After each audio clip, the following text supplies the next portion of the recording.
bona fide human beings. I prefer the not-so-famous, thoughtful people, be they bona fide graduates of the lunatic asylum or the Ivy League Academy.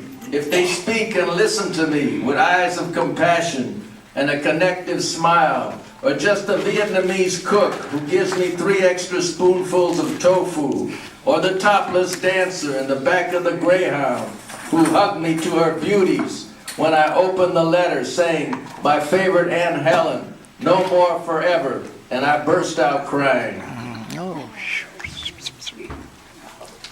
Quiet time. The language book she left me warms my heart. Every day I trace Chinese characters. I see her face. I fall asleep. Birthday party.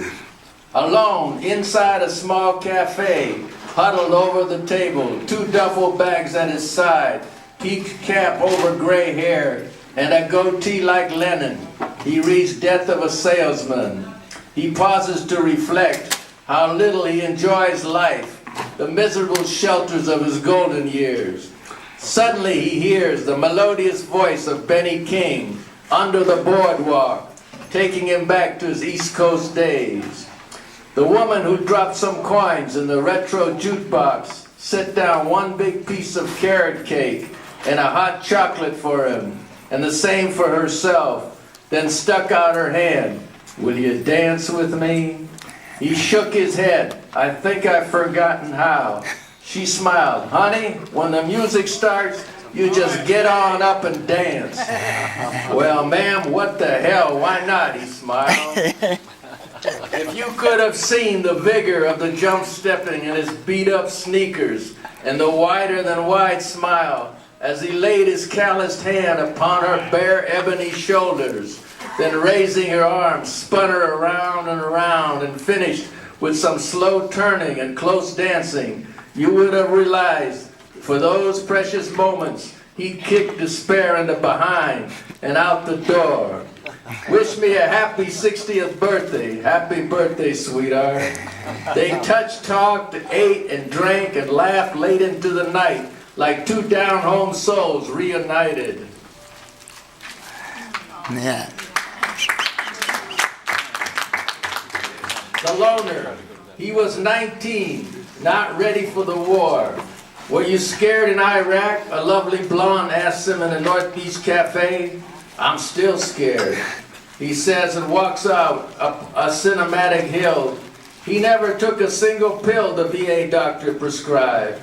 He's not ready for shelters. He prefers his own company and paperbacks to ruminate about Captain Ahab and Raskolnikov. He imagines them approaching him from the shadows. He saw so much grief so many miles away. He never ceases thinking of good and evil in the novel All Quiet on the Western Front. In the public library, he reads newspaper after newspaper. Now it's closing time, the rough part, finding a hiding place for the night. Hopefully it's back to the alleyway behind the funeral parlor he knows. Last one. A member of the family. She says good morning to the San Francisco fog, prays to God and bites into an apple before petting her dog. She's seen all she wants of shelters and cops frisking her on the wrong side of town. Before the sun goes down, she'll move on to another town. Leaving is a matter of habit. At 50, she's still got all her beautiful blonde hair. After feeding her dog, playing with his paw, memories of human connection also keep her company and give her hope in the raw cold of an abandoned warehouse. Among her family, she alone is labeled a failure after her divorce and hospitalization. She can't go home and feels so left out. If only they could understand, she doesn't really want to roam. Thank you. Wow. Yay. Yay.